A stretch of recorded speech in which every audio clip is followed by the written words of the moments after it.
सावली बारच्या वादावरून मंत्री योगेश कदम अडचणीत आल्यानंतर कदम कुटुंबियांनी आता सावली बारचा ऑर्केस्ट्रा परवाना परत केलाय. कदम यांनी सावली बार ज्या व्यक्तीस चालवण्यास दिला होता त्यासोबतचा करारनामाही रद्द केलाय.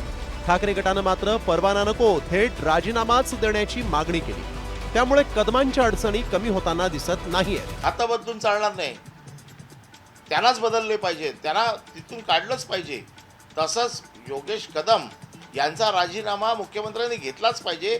त्याचं कारण असं आहे, नाहीतर तुम्ही हतबल आहात हे चित्र महाराष्ट्रात जाईल. कदमांच्या सावली बारमध्ये ऑर्केस्ट्रा परवाना असताना लेडीज बार चालवत असल्याप्रकरणी कारवाई करण्यात आली होती. त्यानंतर विरोधकांकडून योगेश कदम यांच्या राजीनाम्याचीही मागणी केली जाते.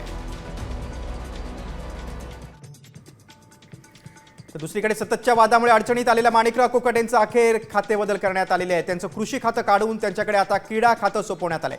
तर अजित पवारांच्या अत्यंत निकटवर्तीय समजले जाणारे दत्ता भरणे यांची कृषी खात्यात वर्णी लावण्यात आलेली आहे. माझ्यावरती जी जबाबदारी टाकली, निश्चित प्रकारे शेवटी एक शेतकऱ्याच्या पुत्राला हे खातं मिळते, त्याचा एक मनापासून आनंद आहे. शेतकऱ्यांसाठी जे चांगलं करणं गरजेचं आहे, ज्या गोष्टी केल्यामुळे शेतकऱ्यांचं भलं होणार आहे, माझ्या शेतकऱ्यांचं कल्याण होणार, तो करण्याचा प्रयत्न मी भविष्यकाळात करेल. दत्तात्रय भरणे हे शेतकरी पुत्र आहेत, अत्यंत मोठा शेतकरी आहे, जाणकार शेतकरी आहे.